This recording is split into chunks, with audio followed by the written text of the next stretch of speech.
Ministro da Justiça, Flávio Dino, pediu uma investigação sobre a disparada de preços da gasolina e do etanol em postos de combustíveis. Sobre isso a gente conversa ao vivo com a Manu Niklevics. Manu, bom dia para você.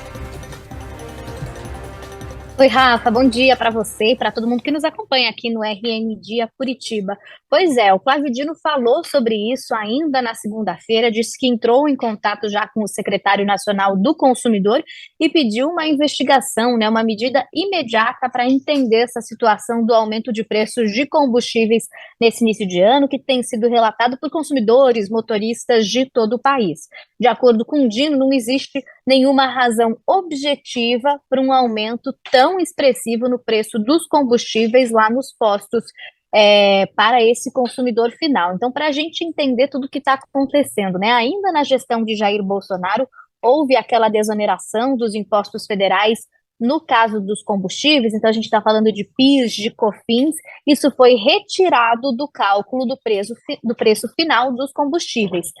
Essa medida tinha vigor até o dia 31 de dezembro, ou seja, acabava junto com a gestão de Jair Bolsonaro, mas assim que assumiu, o novo presidente Lula já assinou um decreto prolongando essa desoneração por mais 60 dias. Então, isso vai durar até o dia 28 de fevereiro. Então, tanto a gasolina quanto o etanol não podem ter nenhum aumento de preço por conta deste cálculo aí, desse item, os impostos federais no cálculo do preço final. Isso não deve ser definitivo. Também o indicado aí para a Petrobras, Jean Paul Prates, que é o senador que vai ficar à frente aí da gestão da Petrobras, já adiantou que esse é um imposto bastante importante para os cofres públicos, então ele deve retornar a partir de março, mas de uma maneira um pouquinho diferente. A palavra, inclusive, que ele utilizou no seu discurso é que isso deve acontecer de uma forma mais confortável para o consumidor. Mas neste momento não pode haver aumento no preço do combustível lá no posto, lá para o motorista, o consumidor final, por conta desses impostos federais.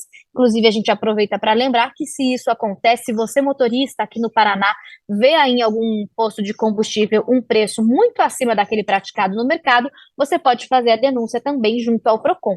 Volto com você, Rafa. Obrigada, Manu. Pois é, vale dizer o seguinte, eu abri aqui agora o aplicativo Menor Preço, que é aquele aplicativo que o Procon sempre recomenda que a gente tenha no telefone para verificar o preço dos combustíveis em tempo real.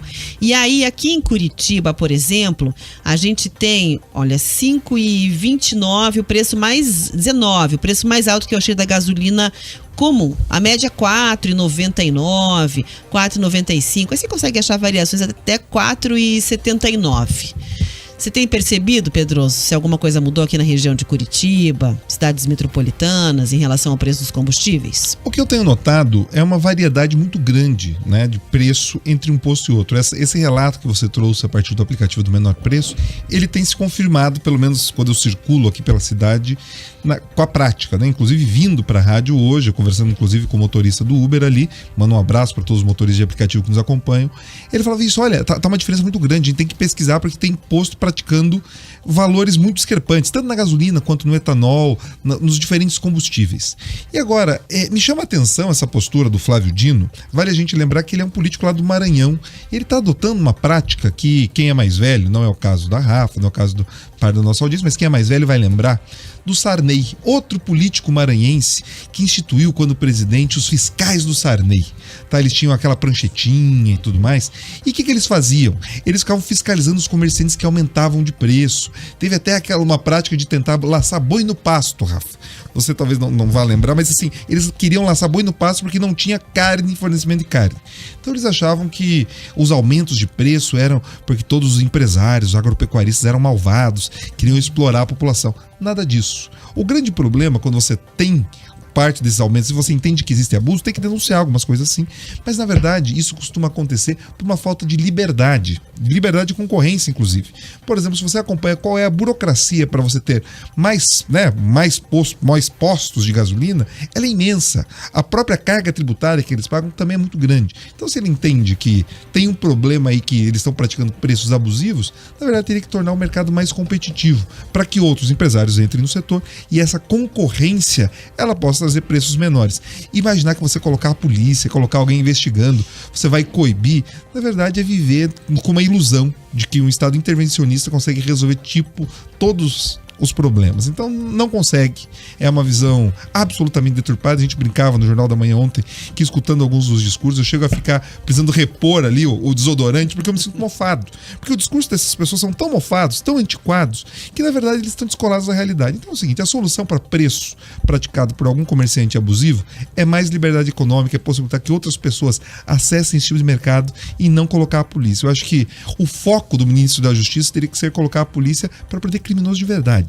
Não ficar fiscalizando posto de gasolina. Mas talvez o interesse do combate à corrupção, Rafa, tenha perdido espaço nesse governo. 10h22. Essa é uma crítica que aparece muito, né, Pedro? Que o governo pouco falou aí sobre a questão de combate à corrupção, né?